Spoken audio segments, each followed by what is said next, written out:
भागवतकार स्वयं इसका निरूपण करते हुए कहते हैं कि परम तत्व को कैसे जाने। अच्छा, पहले यह समझ लें कि कौन जाने। तो मनुष्य ही जान सकता है। 84 लाख शरीर में और किसी के पास वह क्षमता नहीं है, वह शक्ति नहीं है, वह योग्यता नहीं है कि परमात्मा को जान ले या परम तत्व को जान ले। मनुष्य ही जान सकता है। इसलिए वेदव्यास जी स्वयं कहते हैं, मानुष्य मरथद मनित्यमपीह धीरा। अरे मनुष्यों, यूँ तो तुम्हारा शरीर अनित्य है, लेकिन इस अनित्य देह से नित्य तत्व की प्राप्ति की जा सकती है। लब्ध्वा सुदुर्लभमिदं बहुसंभवान्ते मानस्य मरथद मनित्यमपीह धीरा। बहुत ही दुर्लभ शरीर प्राप्त हुआ, मनुष्य का शरीर मिल गया, अच्छे माता पिता मिल गए, अच्छे गुरु मिल गए। इससे बड़ी कोई संपत्ति हो नहीं सकती।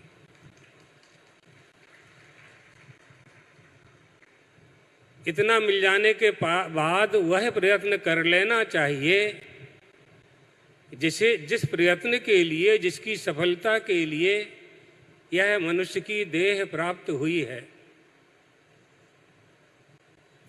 और जल्दी कर लेना चाहिए। इतना ही कहकर के शांत नहीं होते हैं। भागवतकार कहते हैं, तूर्णम यतेत न पतेत। यत्न कर लेना चाहिए। तूर्णम माने शीघ्रता पूर्वक। तूर्णम यतेत न पतेत, न गिर जावे। मृत्यु हो उसके पहले ही जान लेना चाहिए। संसार को छोड़ के जाना पड़े इस देह को, उसके पहले यह जान लेना चाहिए कि हमें मनुष्य की देह क्यों प्राप्त हुई थी। जिस कार्य के लिए प्राप्त हुई थी वह हम कर पाए कि नहीं कर पाए, हमने प्राप्त किया कि नहीं किया। तूर्णम यतेत न पतेत धन मृत्यु यावन। निश्रेयस तत्व को जानने का प्रयास करने की योग्यता परमात्मा ने मनुष्य की देह को दी है। इसलिए परमात्मा को मनुष्य से आशा है।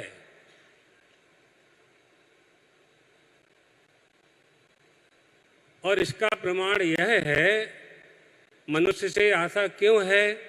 क्योंकि परमात्मा ने मनुष्य के मस्तिष्क में ही सक्षम बुद्धि प्रदान की है। ब्रह्मावलोकधिषणम मुदमापदेवः। सारी सृष्टि का निर्माण करने के बाद जब उसे संतोष नहीं हुआ तो मनुष्य की देह का निर्माण किया, और मनुष्य की देह को देख करके प्रसन्नता से सृष्टिकर्ता उछल पड़ा अपनी आसन से। सृष्ट्वा पुराणी विविधान्न जयात्म शक्त्या वृक्षांतरीसृप पशून् खगदंत मत्स्यान् तैस्तैर्तुष्ट हृदयः पुरुषं विधाय ब्रह्मावलोकधिषणं मुदमापदेवः। सृष्टि की रचना करते समय उस परमात्मा ने, सृष्टिकर्ता ने नद नदी पर्वत निर्जर तालाब वन जंगल सब कुछ बनाए। उड़ने वाले पक्षियों का निर्माण किया, तैरने वाली मछलियों का निर्माण किया, रेंगने वाले सर्प निर्मित किए। संसार है ना ये। संसार क्या है? इसे क्यों संसार कहते हैं? संसरति इति संसारा। सांप भी सरकता है, संसार भी सरक रहा है। कोई पकड़ पाया आज तक? कोई पकड़ पाया? नहीं पकड़ पाया है। नहीं पकड़, ये सरक ही रहा है, जा रहा है हाथ से, हमारे सामने जा रहा है। हमको जिसने बनाया वो चले गए, हम जिनको बना रहे हैं वो भी जाएंगे और हम भी जाएंगे। बनाने वाले भी जाएंगे, बनने वाले भी जाएंगे, सब जा रहे हैं। सारी सृष्टि का निर्माण करने के बाद जब मनुष्य की देह का निर्माण हुआ, सृष्टिकर्ता को प्रसन्नता हुई, जैसे अच्छी संतान को देखकर माता पिता को प्रसन्नता होती है। अच्छी संतान के जन्म से माता पिता प्रसन्न होते हैं, हमारा बेटा हमारे लिए करेगा। सृष्टिकर्ता भी चाहता है। हमने 84 लाख शरीर बनाए हैं, मनुष्य की देह इसमें उत्तम है। यूं तो प्राणी मात्र में परमात्मा विद्यमान है, सर्वत्र विद्यमान है, लेकिन अच्छी आसन पर सभी बैठना चाहते हैं। परमात्मा ने विचार किया, मनुष्य का शरीर मेरे लिए उत्तम है, मेरे निवास के लिए उत्तम स्थान है। आसन लगाने का विचार किया। क्यों विचार किया? क्योंकि गर्भावस्था में मनुष्य ने ही परमात्मा का आवाहन किया था और यह वचन भी दिया था कि प्रभु गर्भवास से मुझे मुक्त कर दीजिए, मैं आपका भजन करूंगा। भजन करूंगा यानी स्मरण करूंगा। जो जिसका स्मरण करेगा वह उसके पास होगा, मन से पास होगा, तन से पास होगा। अशुभक्षय कर्तारम फल मुक्ति प्रदायकम यदि अन्यः प्रमुंचामी ध्याये ब्रह्म सनातनम। लोग पूछते हैं सनातन धर्म कहाँ से आया? ये निरुक्त का मंत्र है, निरुक्त इसमें प्रमाण है और वेदांग है। ये वेद कहाँ से आए कोई नहीं कह सकता है। संप्रदाया विच्छेदे सदी असमर्यमाण, परंपरा से प्राप्त हुए हैं, न कश्चित वेद कर्ता, कोई वेदों का कर्ता नहीं है, इसलिए अपौरुषेय हैं। उनमें वेदांग है, शिक्षा, कल्प, व्याकरण, छंद, निरुक्त, ज्योतिष। अशुभों का नष्ट करने वाले, मुक्ति रूपी फल प्रदान करने वाले सनातन ब्रह्म से प्रार्थना कर रहा है, जीव मुझे गर्भवास से मुक्त कर दीजिए, मैं आपका भजन करूंगा। भगवान ने सोचा ये भजन करेगा तो मैं इसके हृदय में निवास करूंगा। जन्म लेने के बाद भूल गया। जन्म लेने के बाद जिन्होंने जन्म दिया था वहीं तक सीमित हो गया, आगे का कुछ सोचता ही नहीं है। भगवान विचार करते हैं, हम इसमें निवास करने वाले थे, इसने तो अपने मेरे निवास स्थान पर उन लोगों को बैठा लिया है, उनको आसन दे दी है जिसकी न मुझे आवश्यकता है न इसे आवश्यकता है, इसका उनसे कल्याण नहीं हो सकता है। भगवान बार बार स्मरण दिलाते हैं,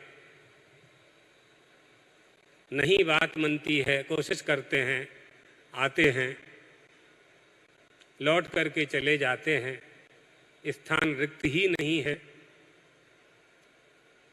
मन में कौन बैठेगा? उद्धव ने समझाया गोपियों को, कहा ना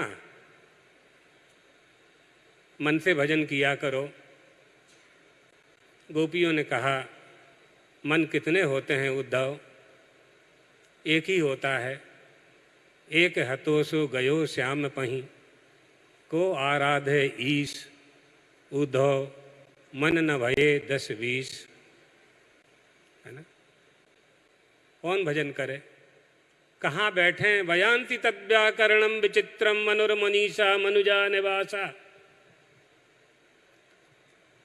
अपने निवास स्थान में ही दूसरों को बैठे हुए पाकर वह ईश्वर, वह परमात्मा, वह सृष्टिकर्ता तुम्हारे पास होते हुए भी तुम उसका लाभ, उसकी कृपा प्राप्त नहीं कर पा रहे हो। इसलिए तो भगवान का अवतार होता है।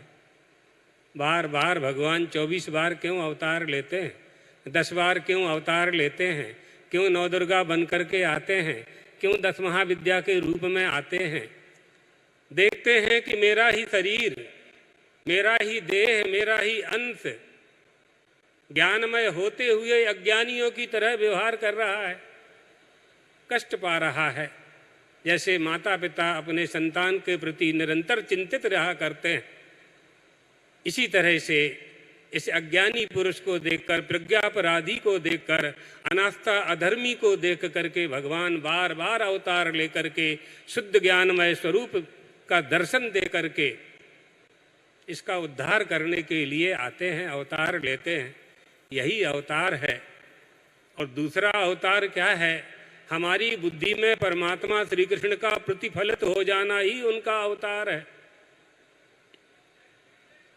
अवतरति इति अवतारः। इसलिए वेदव्यास जी कहते हैं दुरभिगमात्म तत्व निगमाय तवात्तनो। दुरधिगम आत्म तत्व का बोध कराने के लिए ही परमात्मा का अवतार होता है, निगम कराने के लिए, उस परम तत्व को जानने के लिए जो मनुष्य का अवतार हुआ। एक बार उसी परम तत्व को जानने, मनुष्य का जन्म हुआ, उसी परम तत्व को जानने के लिए एक बार राजा परीक्षित के मन में भी जिज्ञासा हो गई। और जिज्ञासा का कारण क्या हुआ आप सब कथा में मलुक पीठाधीश्वर जी महाराज से सुन चुके हैं। क्यों सांप हुआ, तक्षक नाग आएगा काटेगा, सब कथाएं आपने सुनी हुई हैं। वैराग्य आया उनको। ऐसी घटनाएं तो बहुत लोगों के साथ होती हैं, लेकिन परीक्षित ने जो निर्णय लिया वह निर्णय ही अपनी देह को सार्थक करने का श्रेष्ठतम उपाय था। गंगा किनारे जाकर के बैठ गए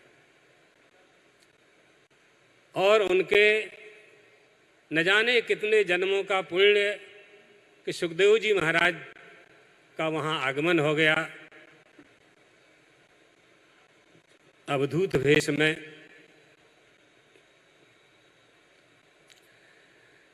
सात दिन तक सुखदेव जी महाराज ने सप्ताह श्रवण कराया राजा परीक्षित को, है ना। राजा परीक्षित तो पहचानते नहीं थे। ऋषियों की जो मंडली बैठी हुई थी, सुखदेव जी को आते हुए देख करके सब लोग उठ करके खड़े हो गए। सबने प्रणाम किया, ऊंची आसन पर बैठाया। राजा परीक्षित ने पाद्य अर्घ्य से पूजा की। विषय उपस्थित हुआ, कारण जाना उन्होंने। राजा परीक्षित सुखदेव जी महाराज के आगे हाथ जोड़ करके बैठ गए। गुरुदेव, मेरा भाग्य का उदय हुआ है, आपके दर्शन हुए हैं। मैं जानना चाहता हूँ कि मृत्यु के समय मनुष्य को क्या करना चाहिए। कोई महात्मा मिल जाए, कोई संत मिल जाए, कोई गुरु मिल जाए, कोई ऋषि मिल जाए, क्या मांगना चाहिए, है ना। 9 योगीश्वरों ने भी पूछा था। 9 योगीश्वरों से राजा निमि ने पूछा था, गुरु मिल जाए तो क्या मांगना चाहिए, उत्तम गुरु मिल जाए तो क्या मांगना चाहिए। योगीश्वर ने कहा था, कुछ मांगने की आवश्यकता नहीं है, गुरु को अपना आत्मा मान लो। क्या होगा उससे, क्या होगा उससे। सर्वाधिक प्रेम मनुष्य अपने आत्मा से ही करता है और किसी से नहीं करता। सबसे अधिक प्यार मनुष्य अपने आप से ही करता है, बाकी सबसे संबंध स्थापित करता है, व्यवहार करता है, स्वार्थ सिद्ध करता है, उसी को संसारी लोग प्रेम कहने लगते हैं। वो प्रेम नहीं है। और सरल करके यदि बताएं, उपनिषद भी है इसमें, याज्ञवल्क्य मैत्री संवाद बहुत सुंदर है। सबसे अधिक मनुष्य प्रेम वित्त से करता है, वित्त से अधिक प्रेम पुत्र से करता है, पुत्र से अधिक प्रेम अपनी इंद्रियों से करता है, इंद्रियों से अधिक प्रेम अपने प्राणों से करता है, और प्राणादात्मा प्रिय परः से सबसे अधिक प्रेम अपने आपा से करता है, अपने प्राणों से करता है। सर्वाधिक प्रेम अपने आप से ही यह मनुष्य करता है। जितने भी संबंध आप लोग बनाते हैं, मनुष्य बनाता है, यावतः कुरुते जंतु संबंधा मनस प्रियान तावंतोश्च निखन्यन्ते हृदय शोक संकवः। उतने ही खूंटे, दुख के खूंटे अपनी छाती में गड़ाता है जितने संबंध बनाता है। जेटला वैवाही समधी समधन थाय छे ना, उतने ही कष्ट उपस्थित होते हैं उसे। राजा परीक्षित ने पूछा, गुरुदेव बताइए मृत्यु के समय अतः पृच्छामि संसिद्धिम योगिनाम परमम गुरुम पुरुषस्येह यत् कार्यम म्रियमाणस्य। बताइए गुरुदेव मरते समय मनुष्य को क्या करना चाहिए। जो उपदेश दिया सुखदेव जी महाराज ने, जो उन्होंने अपने पिताजी से प्राप्त किया था, उसी का नाम तो श्रीमद् भागवत की कथा है ना। ऐसे तो सूत जी ऋषियों ने 6 प्रश्न और किए थे राजा परीक्षित के पहले, लेकिन ये उत्तम प्रश्न है, मृत्यु के समय मनुष्य को क्या करना चाहिए। और सुखदेव जी ने 6 दिन में उनको बता दिया कि मृत्यु के समय क्या, मनुष्य को पूरे जीवन क्या करना चाहिए, पूरे जीवन क्या करना चाहिए। आप हमारे संत वाणी चैनल को सब्सक्राइब करें, वीडियो को लाइक करें, शेयर करें और हाँ, बेल आइकन पर क्लिक करना बिल्कुल ना भूलें ताकि हमारी किसी भी वीडियो की सूचना सबसे पहले आपको मिले।